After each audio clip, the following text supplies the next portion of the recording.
three-time Canadian National Kickboxing Champion, and host of Champions Corner. Welcome to the Spanglish world and her networks on Zingo TV channel 250 and 251. Please remember to download both the Zingo TV app on the respective app stores and iOS and Android devices. While you download, make sure to rate and leave a comment. The app is completely free. Zingo TV is also available on Google Chromecast, Amazon Fire, and Fire TV sticks, Roku and Roku sticks, and all smart TVs 2016 forward. I'm joined tonight by Cody Carrillo, a professional American mixed martial artist who trains in wrestling, jiu-jitsu, and kickboxing, as well as Muay Thai. Cody has fought for a number of organizations: Bellator MMA, Victory Fighting Championship, Lion Fights, just to name a few. On top of a busy training schedule, Cody is also a coach of wrestling and a father of two boys. How you doing tonight, Cody? I'm good. How about you? I'm good, thanks. Why don't you start all the viewers off and tell us a little bit about how you got into combative sports? I started just I was wrestling as a high school and in college, and then I kind of had fallen off to the wayside. I had kind of gotten overweight and had like a drinking problem and something, and I decided that I needed to do something else about it. And an old college teammate of mine was fighting at the time, and I thought to myself, maybe I can do that. So, my cousin, he teaches judo and karate, in the small town of Parsons, Kansas, and I went to go talk to him, and I was like, hey, I want to start fighting. So that's just kind of what I did, and haven't ever turned back since. And you've been in combative sports now for 15 years, right? Oh, yes, ma'am. So what made you make the transition from wrestling to be like, you know what, I want to throw hands and do MMA and be a well-rounded fighter? I think it wasn't an easy transition, but it's a natural transition. The one-on-one combat. It's the same thing. Wrestling, nothing prepares you for martial arts, whether it's Muay Thai or boxing or kickboxing or MMA. Outside of wrestling, wrestling is, you got to work hard at practice. You got to be humble because you're gonna get your butt kicked, and you're there in front of everybody. There's no one else to blame it on. There's no teammates. It was a transition that was kind of easy to make, but not the easiest. Yeah, for sure. So you were today at a tournament with your high school wrestling team. How did your athletes make out today? We had a champion, Quentin Saunders. He's 182 pounder, and I think he's ranked 7 or 8 in the nation at 195, wow, which is the weight above. So he's a junior now, and he's already a 2-time state champion, and he's undefeated this season. He's lost one match in his career, and he's one of the best wrestlers to ever come out of the state of Kansas. So he blows my mind when I watch him wrestle. So it was a good day for me. So cool. He was your standout athlete of the day, obviously. Yes, man. He's always the standout athlete. It's kind of it's weird how ho-hum it is, because it's like, oh, it goes to there and he just mashes everyone. So are you ever scared that they're gunning for you?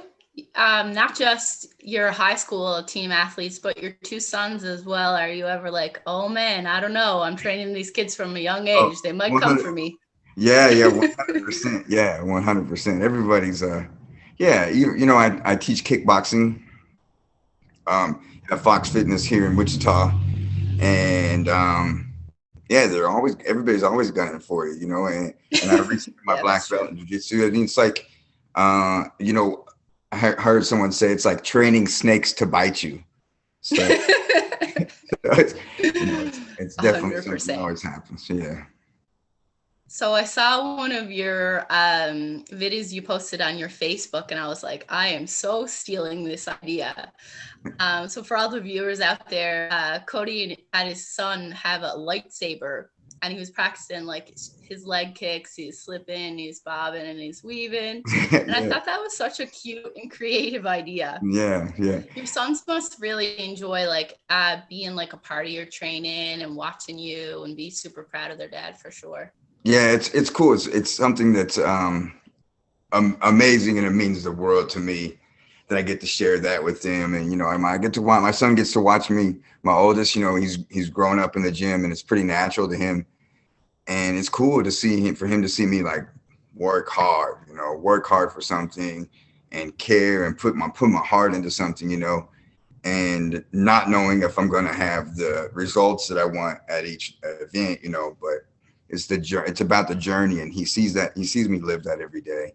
I mean, I don't really talk to a whole bunch of people about it, but it's important to me that they see it, and now I have videos and stuff like this, like I'll have footage, and they'll be able to see me talking about them when they get older, and they'll be able to appreciate it a lot more, Well, exactly. I mean, I love that aspect of being in training as well. My daughters come and, sometimes they're rolling their eyes and they're annoyed that they got to sit there and watch practice. But I've seen my daughters like draw pictures of me, and it's like with a medal around me, and I've got like boxing gloves on. And those are the moments, like, yeah, like they're looking up to me. They, see that I'm working hard and training hard. And I'm sure it's the same for you as well.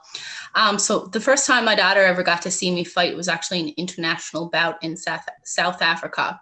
And it was the first time I ever got TKO'd in a fight. So now she's not allowed to watch anymore because it's superstitious. So I'm like, you're bad luck, kid. You're bad luck. Yeah, sorry, you can't come anymore. You have to watch them. You have to watch it on video delay. It is, and it's something like as fighters, like like there's a chance this might happen, and so Yep.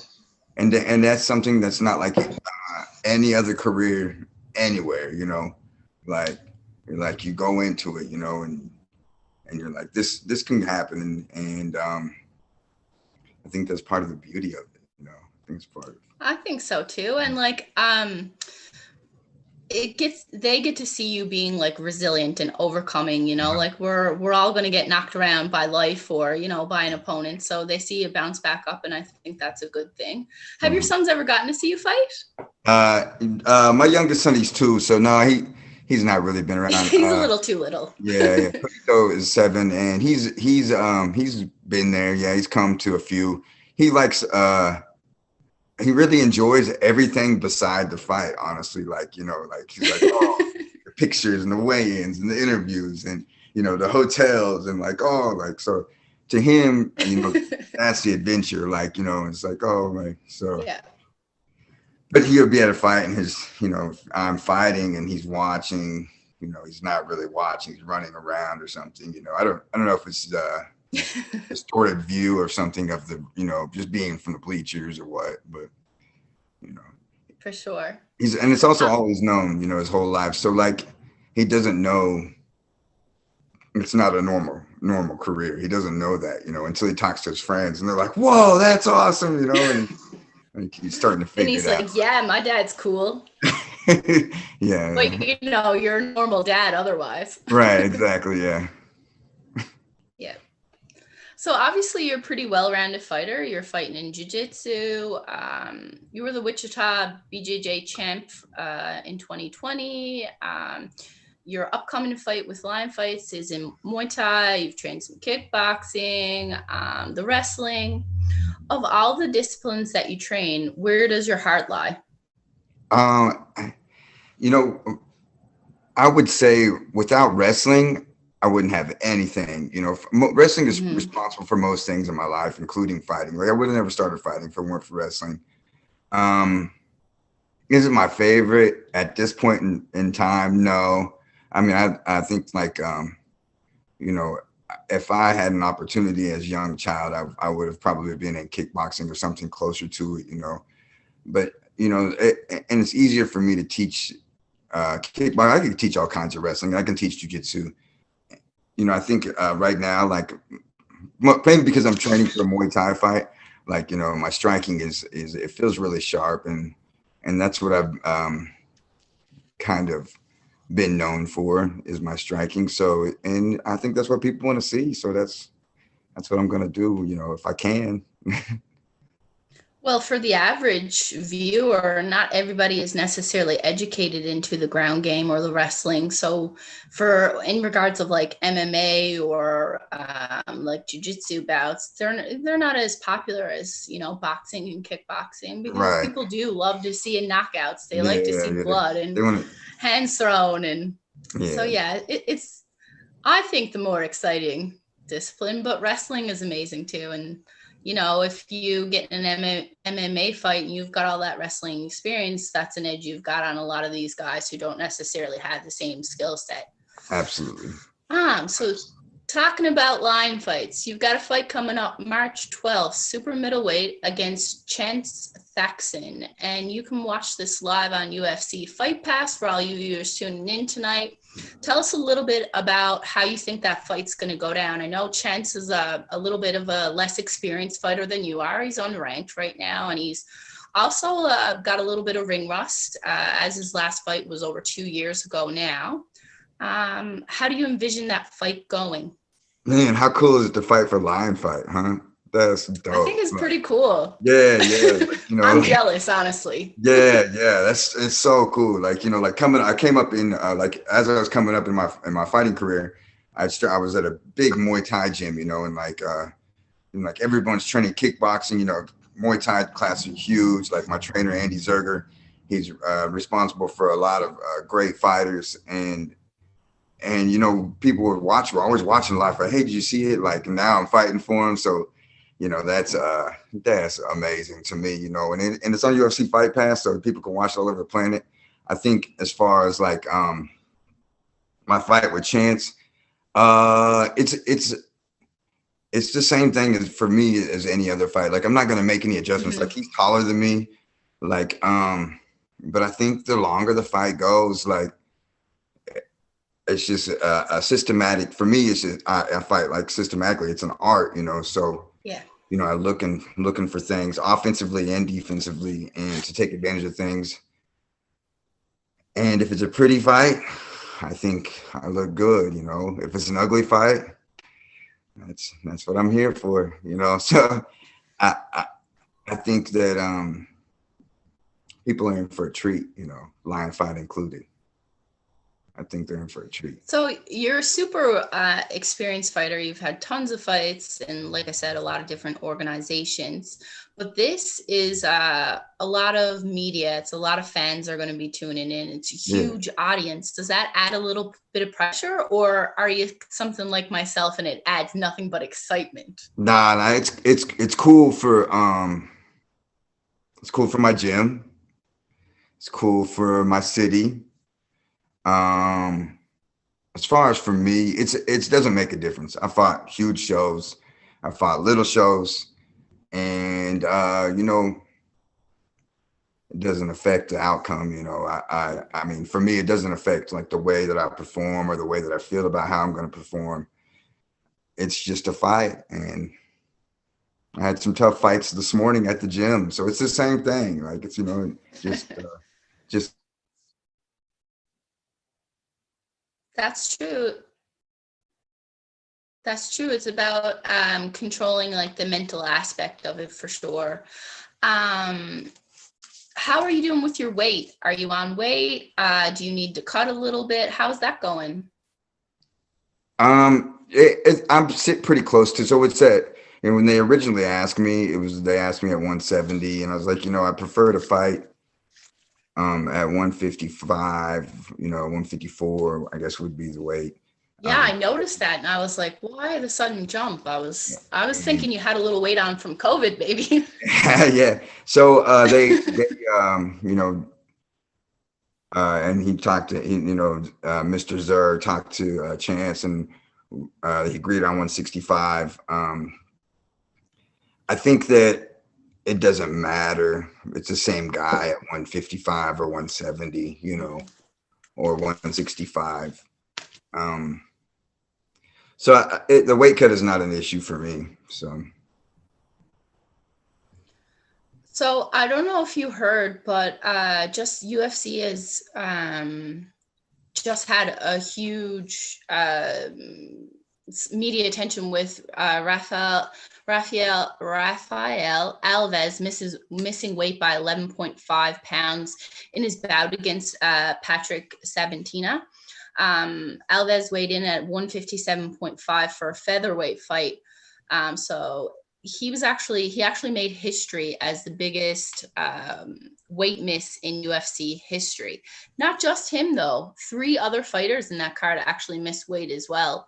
What do you think went on there? I know like Alves come out later and said like he had some bad salmon, so he thought he had some food poisoning, and then he was trying to rehydrate for the fight, which is how he thinks he, missed weight by so much. But for 3 fighters also on that card missing weight, do you think it's just like that fighters aren't making weight seriously? Because all professional fighters that I know or have ever spoken to take making weight very seriously, because if they don't take it seriously, promoters don't want to work with them.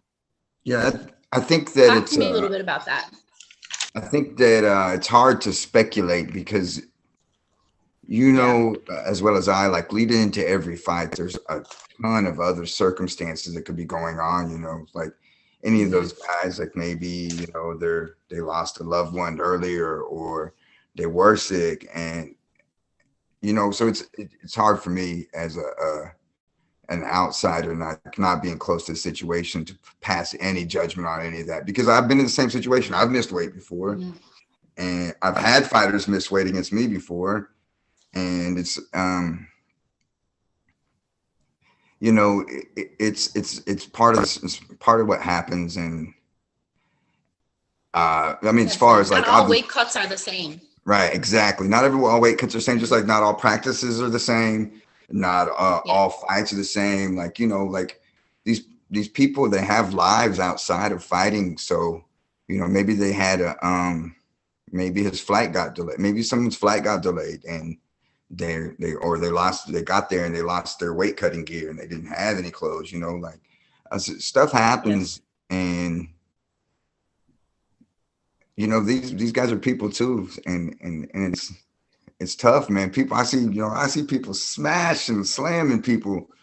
Now, it's easy to do that from sitting on the couch. It's really easy. Absolutely. Keyboard warriors is what I call them. Yeah. They're real cool. They're real handy with the keyboard, I think. But I mean, obviously, 12 pounds is an enormous amount. And as soon as you hear it, you're like, okay, that fight's not happening. So there's got to be like some extenuating circumstance, something very big happened, and it could have been catastrophic, and we're not there. We're not part of his camp and not part of, his family. Maybe, like I said, it could be anything, but it makes you think of something huge when it's that much, Definitely. So you've gotten your black belt in Brazilian Jiu-Jitsu. Tell us a little bit about the process getting there. How long did it take you to get your black belt? How did you feel when you got your black belt? And are you still training Jiu-Jitsu, and how often are you training? So I've started training Jiu-Jitsu 15 years ago. Like when I started fighting, it was more, then I wasn't wearing the gi, as much. So we had a couple bouts, like my good friend, the gym owner, Jake Fox, who's the person who was there, him and Andre Montero promoted me to black belt. And it's something that's, it's important to show others, like it symbolizes, my commitment to something. But I already knew, like, no matter what, I could be a white belt forever. I already knew I'm a martial artist, and I'm going to do jiu-jitsu for life, because jiu-jitsu isn't easy. Like, even when I'm old, like, there's we have a black belt at our gym who's like my dad's age, like 60, 63, and he rolls forever. He's a world champion. He's a black belt world champion, and I think that I'm going to roll until I can't. Like, so It's cool. I do jiu-jitsu. Even while I'm training for Muay Thai, I do jiu-jitsu as my cardio. I don't, so it's fun, and I'll probably never stop. That's what it is. Nice. Awesome. What else do we want to talk about from here? Tell me a little bit about your camp for this upcoming fight. Have you been doing a lot of leg kicks? Have you been training head kicks more? I know you have a nasty calf kick because I seen you drop a guy with one. What are you planning on utilizing in this fight? Like hands more, kicks more? You gonna put them together? Yeah. Oh yeah. Using all of it, all the tools, this excites me now. Like talking about what's happening. It's called 8 tools here. I got, my elbows, my knees, my kicks, my punches. Yeah, it's great. Like I train everything like all the time. Obviously, I'm not blasting my training partners with elbows. But I'm work hard, and it's cool to have a camp because last year, there wasn't fights, very rare, few and far between. And I actually got an MMA fight last year, and I took it on about six days notice. So, it's nice to have a camp to be able to chill and know and like have a little build up. I haven't had that in a few years. Like, just like there was a couple of times like where I had a contract for BKFC bare knuckle. So I signed a contract twice, and twice your bounce got canceled. Yeah. Yeah, because still twice they got canceled because of the pandemic. So camp is just camp. I just train because I like to. So even now I feel sharp. And it's cool, and I'm ready to like punch and kick and elbow and knee. And it's exciting to me. It's fun. Like right now, it's like I've recently been going through some life changes, and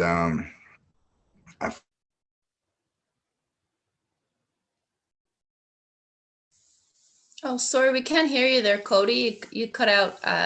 Your audio cut out. Say that last part again for me.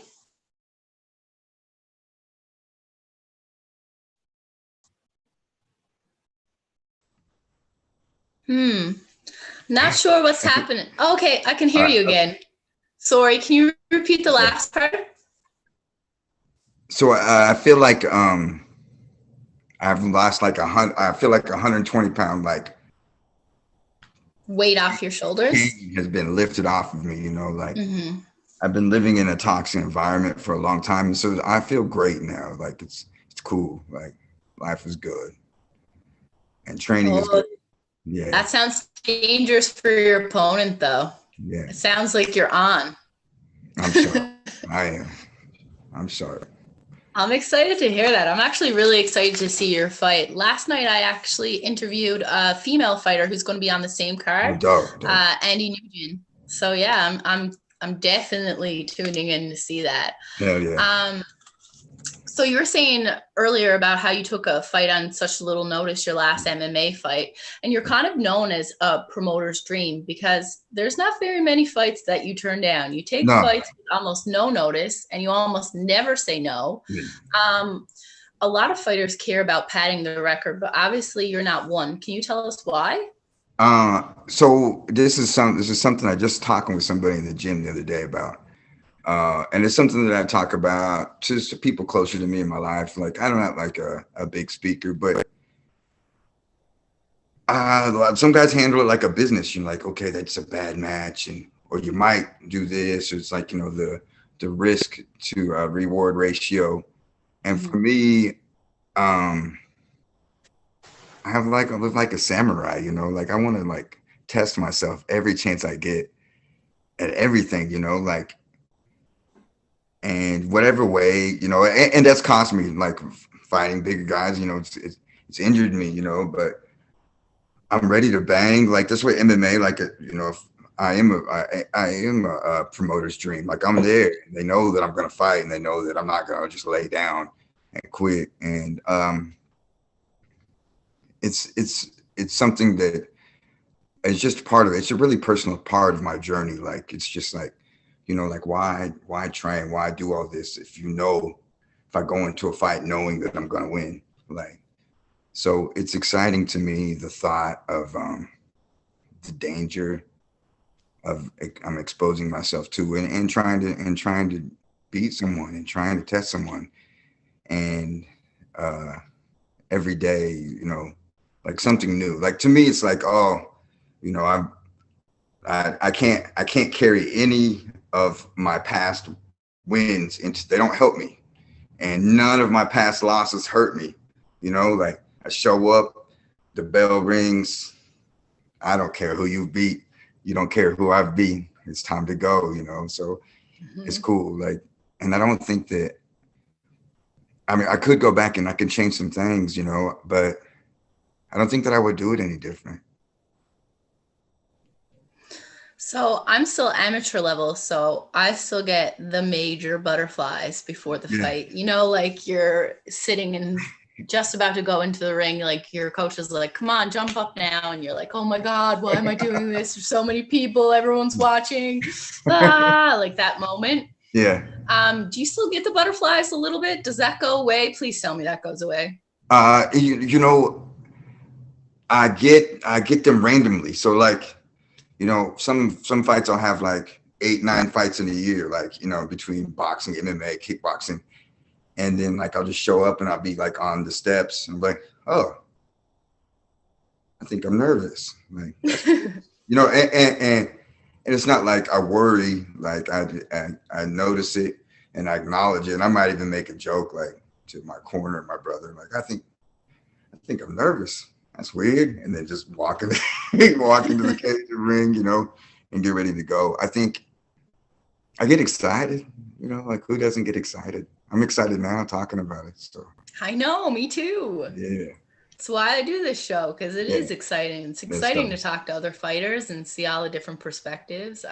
Yeah, it's definitely a great part of it. So obviously, because you're such an active fighter, and you do take a lot of different bouts and a lot of different disciplines, and you're training a lot, you're going to get some injuries along the way. You're going to get sore muscles, strains, sprains, all the things. What do you do to keep yourself going? Like, do you have some therapies that you do? Do you do like an active recovery? How does that work for you? So static stretching is important, like during my downtime. I have a wonderful massage sponsor. His name's Eddie Uoa, and he hooks me up like, he never has like a vigorous, like, like dig elbow in or whatever. But for whatever reason, like every time I leave there, I feel like, I could sleep for like 24 hours right now. So he's really precise, and no matter what I talk to him about, like I'm like, hey, my lower back, and he's like, oh, it's you, like he's rubbing, he's like, it's your hip flexors and your hamstrings, and so he's loosening those up. And sometimes he uses different tools, like the scraper and the suction, the Graston, and sometimes he uses the suction cups, but he won't use them like regular, like he'll use the suction cup and slide it off. Yep. So I'm actually a registered massage therapist, so you're gaining all the points right now talking about massage therapy. Yeah.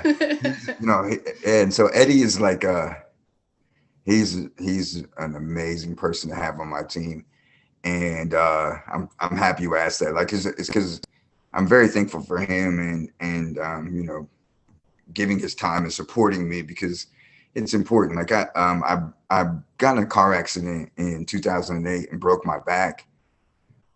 So wow. I have like a lot of recurring issues from that, whether it's my muscular or structure wise. So it's important that we have a sauna, like an infrared sauna at the gym I sit in sometimes. I'm beginning to start ice bath therapies actually tomorrow. So it's something that you have to do, Nice. especially as you get older, even though like it's a pain in the butt, but better than a pain in the back. That's so true. Smart recovery, active recovery, super intelligent thing to be doing for all fighters. Underutilized, but I'm glad that you're into all those things because it's definitely going to keep you up and running. Because it sounds like you have no plans of retiring anytime soon, No, and why would you? no. What does it mean to you to be a fighter? And what do you try to, like, when you're coaching, what do you try to instill in your kids about fighting?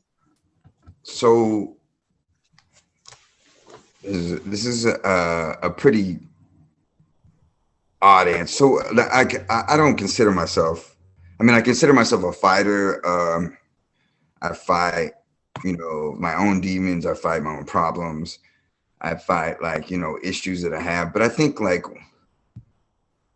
to just call myself a fighter or to call you a fighter, it just really just shortchanges what you are, or what I am. I'm a martial artist because it's a science and it's an art.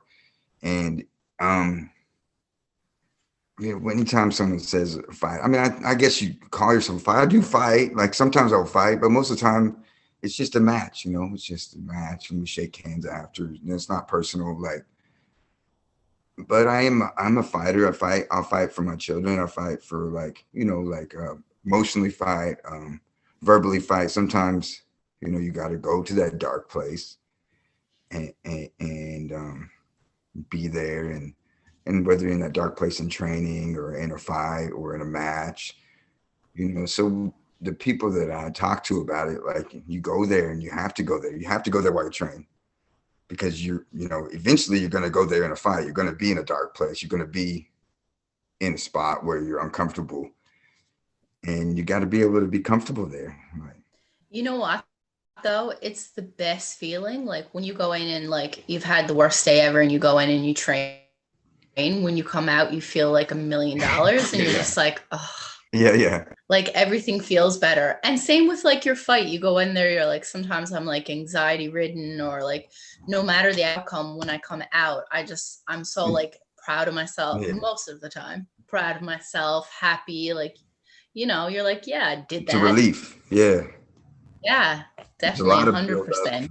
Yeah. There's a lot of build up and a lot of pressure. Like someone who doesn't fight could never understand. It's just something that, a lot of tension and when it's a local fight, you got to sell tickets, you got to make weight, you got to, I got to talk to you and like all these things, build and build and build. And it's like, it's like a pot being shook, and then screw the top off and, there's the fight when it all just pours out the top and it's over and you're like, yeah, where's my cheeseburger? Like, so, yeah, I mean, so we know what your post meal is going to be, obviously. I do love cheeseburgers, unfortunately. Who doesn't love cheeseburgers, though, really? If you could have a dream fight with anyone, or if you were to like watch a dream fight, who would it be? Oh man, that's a tough question. No. I think so many choices. Yeah. I think Anderson Silva. Sick. Yeah. That would Sick be fighter. That would be he's incredible. Sanshai. So who wouldn't want to fight Sanshai? Like I think that's or watch Sanshai fight. I would like to watch you fight him. I don't know if I want to get in there and fight him. Yeah. Maybe just to say you got knocked out by him, like cartwheel kicked me. I'm like, Sanshine just cartwheel kicked me. Like, I don't know. Yeah. Like that was cool. And then he's beating you up. So there's so many other guys that I love to watch. Anderson Silva, the Diaz brothers, Canelo Alvarez. Sanshai, obviously, there's there's a ton of people out there that are just, amazing athletes and amazing performers and martial artists. I think that's a big part of it, is you get to see like, the art of Anderson Silva, the art of Saenchai. I like how you say art, like how you describe it as art, because truly it is. There's a lot of skill involved, and it's almost beautiful watching some fighters fight. Like it's like graceful brutality. Yeah, it's a map, they're creating a map to rob you of your consciousness. So it's everything that Anderson Silva is doing. He's setting up something else. He's looking. He's like, you think he's just being a fool? Like, he's fainting. I'm like, no, he's setting this up. Watch now, what? And then especially Saenchai, he come late kick, and then fake it, and then do it on the back leg. So he just has the most phenomenal setups and knockouts ever, because he just makes people respect like the left straight, and they come with the left straight and pull the lead hand down and come over the top with the elbow. He does the craziest stuff, but it all makes sense because it's all set up earlier, and that's what I like about those guys. Now the Diaz brothers, I love that their heart, they fight with heart, and they're highly skilled guys, but I think they're extremely skilled individuals, but it's heart is something that's admirable, and I love to watch, so it's definitely. And that's something you can't teach. That's something you got to find in yourself, right. The ability to dig down deep. There's lots of fighters who they've had 2 close rounds and it's the 3rd round and you got knocked down, and what are you going to do? Some fighters are going to dig deep and take the win, and some fighters aren't. So I think heart goes a long way for sure too. Yes. Speaking of the Diaz brothers, so UFC has made a major shift in its anti-doping policy, as MMA stars will no longer be punished if they test positive for THC, the psychoactive ingredient found in cannabis. They're not going to be able to compete under the influence of marijuana, obviously, and that wouldn't be a smart choice. I think they all know that. How do you feel about that? Do you think that's a good move for the UFC? I think, yeah, absolutely. If the company itself is sponsored by alcohol, let people let people What's do what the difference, really? Yeah. In my opinion, I don't participate in either one, honestly. But in my opinion, I think that weed is safer than alcohol, and I think it actually has benefits.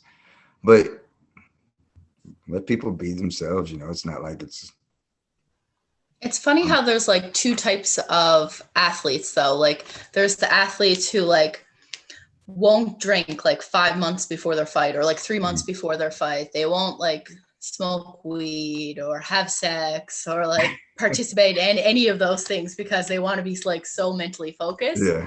And then there's fighters like the Diaz brothers who smoke all during their training and get in there and they're killing it.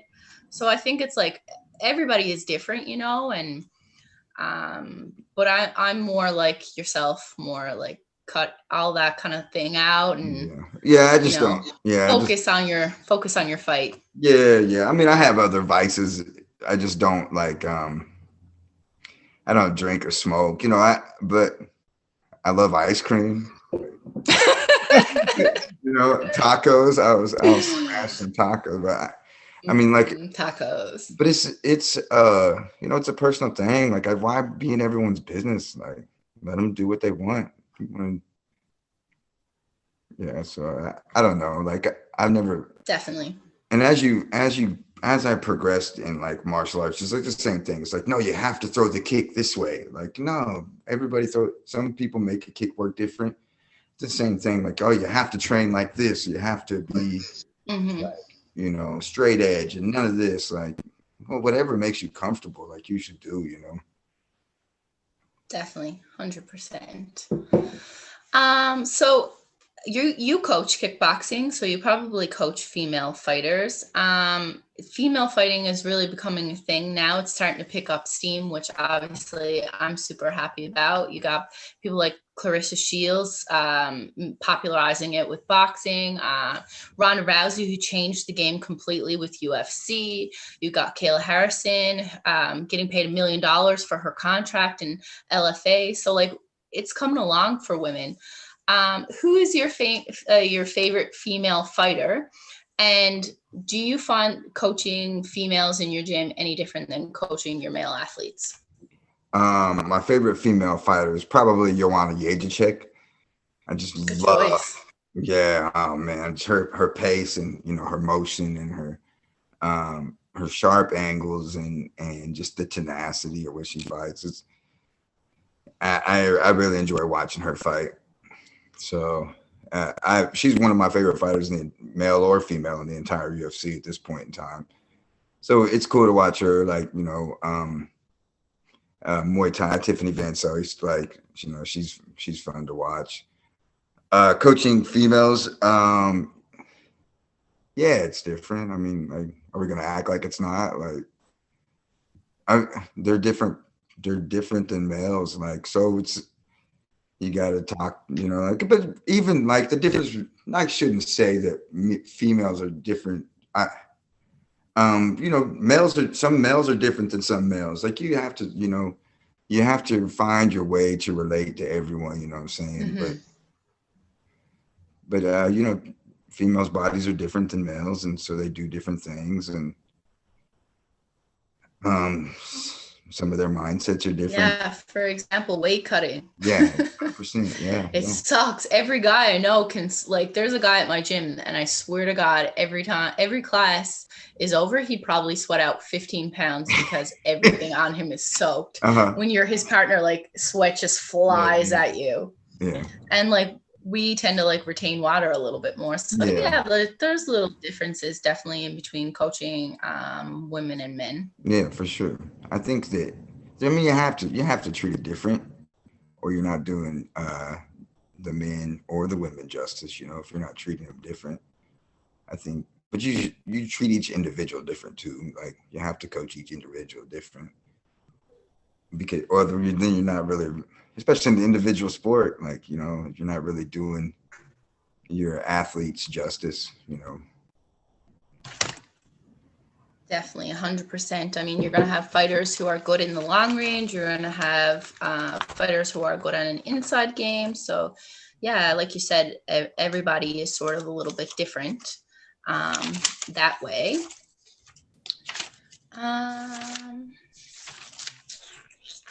Let's see, what else are we going to talk about? What do you have coming up now besides your lion fight?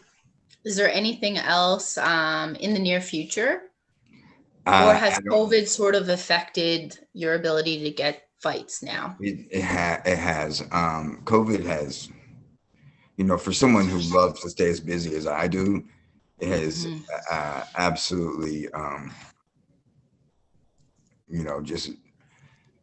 just made, it's like God was like, hey, chill out for a second, man. Like, learn something else, like do something else. So COVID has slowed me down. I don't have anything else booked. But I do expect to fight again very soon. It's springtime, and it seems like there's going to start to be more, people are feeling more comfortable about having crowds. And I think that spring and summer are the busiest times for, combat sports events. And I expect to, in the next few months, to fight 3, 4, 5 times. And just that would be awesome. Yeah. Is there any of your opponents that you'd like to have a rematch with? Not necessarily. I mean, like, would I have a rematch with any of them? Yes. Like, you know what I'm saying? Like, but you're not gunning for anyone specific. No, I don't. No, I mean, like, we already fought each other. I mean, it's not like they were all fair fights, like maybe not the decisions by the judges I thought were fair, but that's what you deal with when you get there. But they were all fair fights. I don't ever fought against like a dirty fighter or someone who took something personal, you know. Speaking of like leaving it to the judges, I know like my coach always like puts it in our head, like you fight these 3 rounds, like it's not going to go to decision, because leaving it in the judges' hands, there's always room for that unfair decision, you know, the one made out of bias, or the card that you're on in a local fight where the judges and the scorekeepers aren't necessarily educated in the sport or had experience in the sport, and so their scoring is a little bit off. Have you had that experience, and like how do you work through that?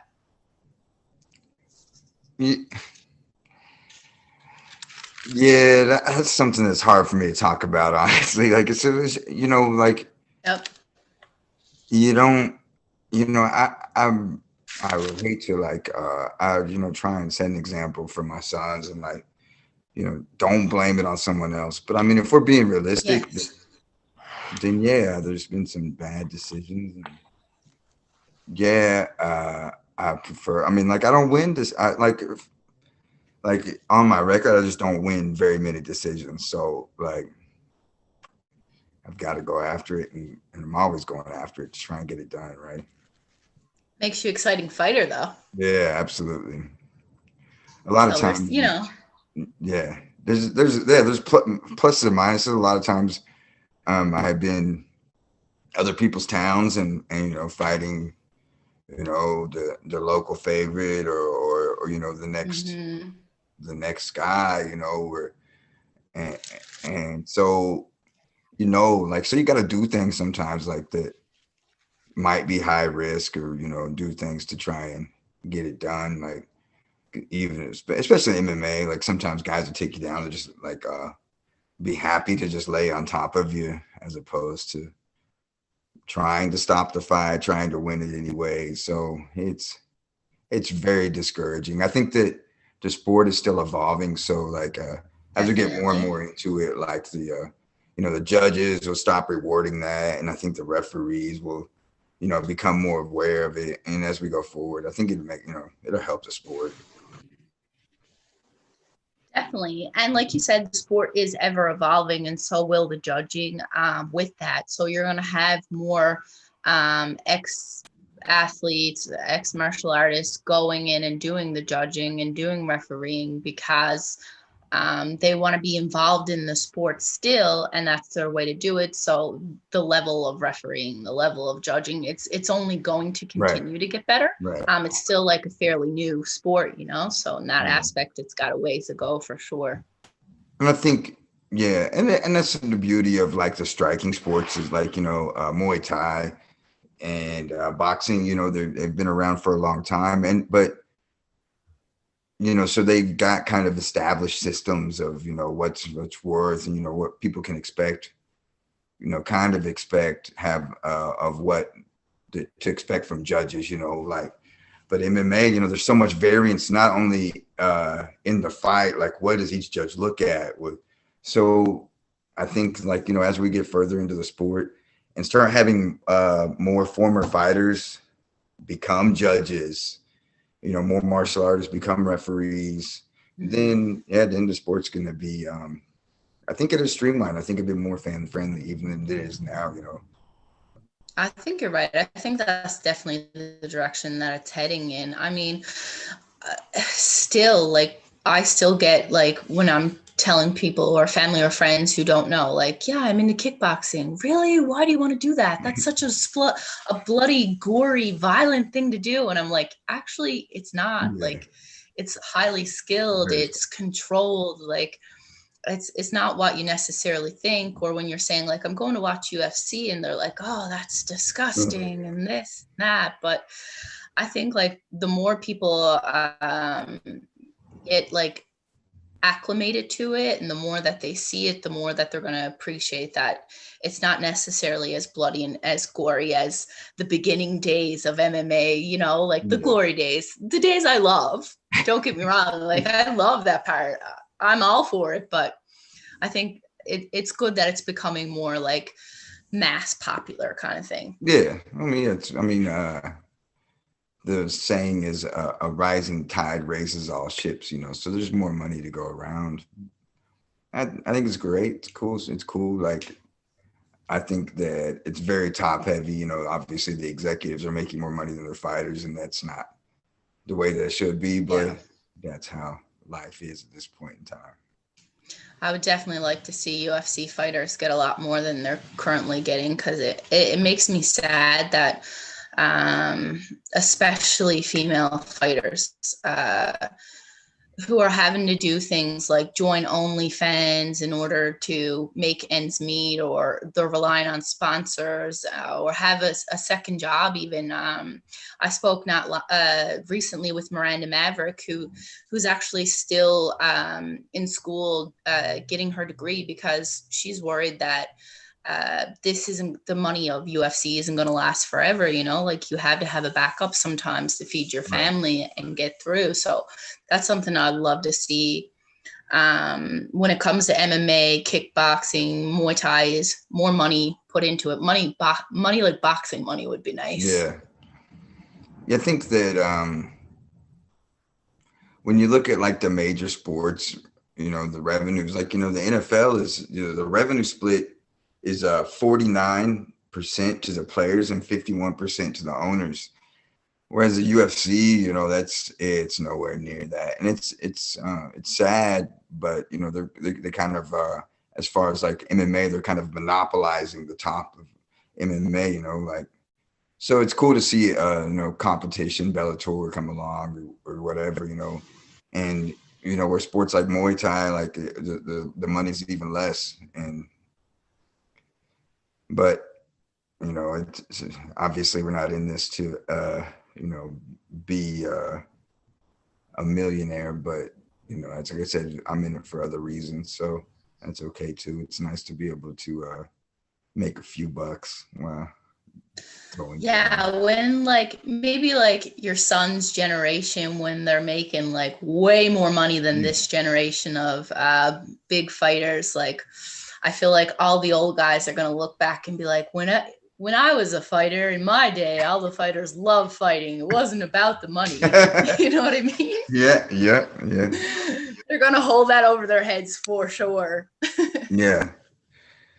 It's, and then, a few years ago, it was even less. So it's, it's coming, but it's just,